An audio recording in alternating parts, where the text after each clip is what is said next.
Roy Millar, thank you so much for inviting me to your favourite bar, Pretty Mary's. Yes, Pretty Mary's, based up in Moira in County Down. So been here quite a few times. You're in the front bar and I'm in the back bar, so must be your round, Garry. It must be. Sitting beside the fire.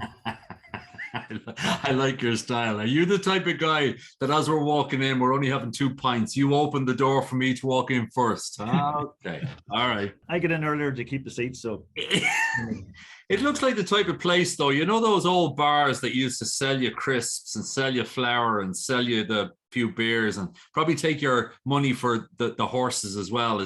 What is Pretty Mary's? What a name. Supposedly it's come back to 1899 is what allegedly how far it goes back, but a lot of that history is probably around Moira. So Pretty Mary's, Moira, the settlement has been there for something like 1500 years. So there's still evidence of a number of ring forts, which were obviously common around Ireland, and there's still 3 of those that you can see, and one of those is called Pretty Mary's. So, but there's a lot of history around the village itself, supposedly because of its primitive defences and because of its height.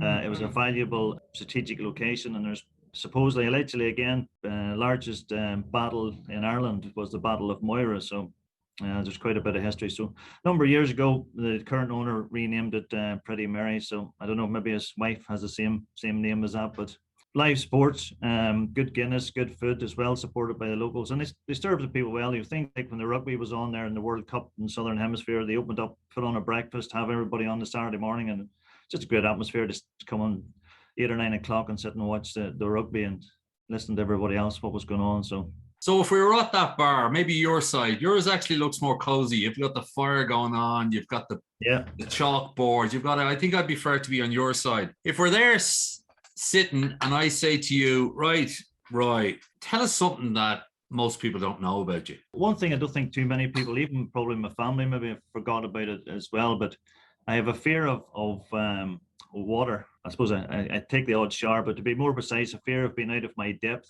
And it's something I've had for probably back to when I was young. Even now, when I go into water, I would go into deep water, but it would need to be something near me that I know I can get my way back to fairly rapidly. So it wouldn't be. Is it the feel of it? Is it the containment of it, or is there a source of this fear, or is it irrational? It probably goes back to when I was young, and I lived in Ballymena, so up, and then I was always going up the north coast to the beach. I remember one summer we were all heading up to, before we actually headed up to the beach, we're going up to Portstewart Strand. Myself and my brother, we found a tire tube at home, and we convinced my father to blow it up, and we thought this would be great in the sea to take up to us. So we got up, and that day, Portstewart Strand, then you could drive the car onto the beach. So you sat on the beach, unloaded everything, everybody sat behind the car, and that was your day for on the beach. So we were in the sea, having great fun, messing around with this tube, and then I don't know, my thinking was how we're having a break. I was sitting on the tube and remember vividly looking out at the sea. And I turned around and all of a sudden I realized had drifted out with the wind. So I was well out. And I looked back at my brother and he was standing in the water up to his chest. So I realized I was a good bit out. So I don't know where it's panic or for the benefit of the story, I was hit by the largest wave the North Coast has seen in the last 100 years. So I went off, down I went. And I remember clearly down the first time way below the water, and as you said, you could see it vividly. I could see myself going down in the water and the lights sort of starting to disappear. Got back up again, down again, back up again. I was going down it was actually down but head below the water for the 3rd time, and my brother came out and grabbed me. Wow. And I have no idea how he actually got me in, because he was a year younger, he was smaller than me, but I remember flailing, grabbing around the neck, and he got me to a point where again I could feel my depth. But positive story is I'm still here to tell the tale. So, but it's a story and a half, though. If we had ran back to my parents to tell them to come, I was in trouble or whatever, I don't know the consequences. But ever since then, I've never had a wish to get into water. I remember those type of days when we were running around wild. So I remember even got up into running back to tell my mum and dad behind the car, and I don't think they didn't realize that the enormity of it. Just probably didn't move at all. And my dad probably says, "Where was the tube?" or "Who's the tube?" We're falling off it. That was the way it was. You just get on. But yeah, no, ever since then I have a fear of just getting out of my depth. I don't like getting out of my depth. So we've always had those situations over the years where you've been out with your mates and they've been diving off cliffs and stuff like that. And wasn't your scene? Wasn't me. What about your brother? I hope you sent him a Christmas card every year. Yeah. No, he was. We probably didn't really even talk about it. He probably barely remember, but I remember the time. It was. It was a bit of a wake up call. But there you go. On the basis that you don't even talk to your family about it much, I guess a lot of people have just learned something very new about you. Yeah. I'm always the one sitting at the shallow end. With a rolled up napkin on your head, I guess. You and I have these solar panels. Yes. You know, we got to look after them. So that's an amazing story. I was listening to a story the other day about you're talking about the solar panels, and I was actually reading a thing in the paper the other night. There was a guy who was telling about the 7 stages of hairstyles. So I think I only got to stage 4, but it was funny. He was telling, and probably I kept going at home as well in terms of not being able to comment too much, because I went through the stage where, I suppose we all went through the stage when this guy went through this report saying about when you're born, your mother looked after you, so she wanted to keep the locks and do whatever she decided looked good at that time. You became your father's little soldier, so he had to have, even your mother said she was getting the divorce, he had to have the short back and sides. And then we go from a stage of having haircuts to hairstyles. So in my teenage years, I was probably in the early 80s, I had a long, believe it or not, a long mullet. Oh, yeah. But, which was okay at the time, but that wasn't far enough. So myself and one of my mates, we decided to get it tipped. So I remember going into hairdressers and getting this thing across over, like a tube over your head, and getting your hair tipped. And I think today, boy.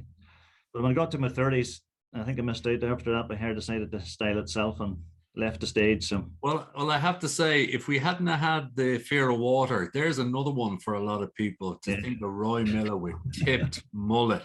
I know. And you know what? I was watching a rugby match yesterday, and a lot of the kids are back with mullets. Yeah, well, that's what happened.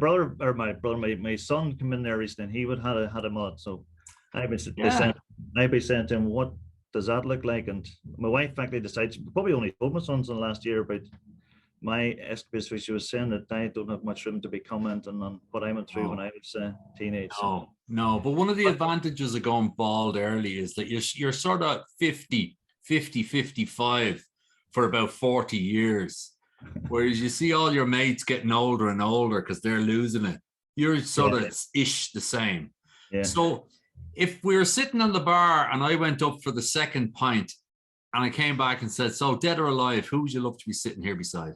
Who would it be? I think somebody who would again, probably there's a number of people, somebody who would probably entertain me. I know probably Billy Connolly has been mentioned a couple of times, so I'm going to say someone like Peter Kay would be someone I enjoy listening to. So he's somebody that he's great at telling stories, and he's great at with the simple lines about simple things we all experience, we all can relate to. So the school stories, the school reunions, the family occasions. So something like him. But there's others probably, again, someone like a Barack Obama or someone like Roy Keane. I would love to have a pint for someone like Roy Keane. If you listen to some of his recent stuff there, he's very, very funny. I think I like his frankness. Probably a little bit of that myself, to be honest, at times. So in terms of, so I can something like that. But somebody can tell a story and sit and have a couple of pints, and the time ticks past, and you don't realize you're not out for a few pints. You don't realize the time is gone, and next thing you look back and you need to get away home. It's extraordinary what you're saying, because people say you rarely, and I know it's been written before, you rarely remember what somebody exactly said, but you nearly always remember how they made you feel. Yeah.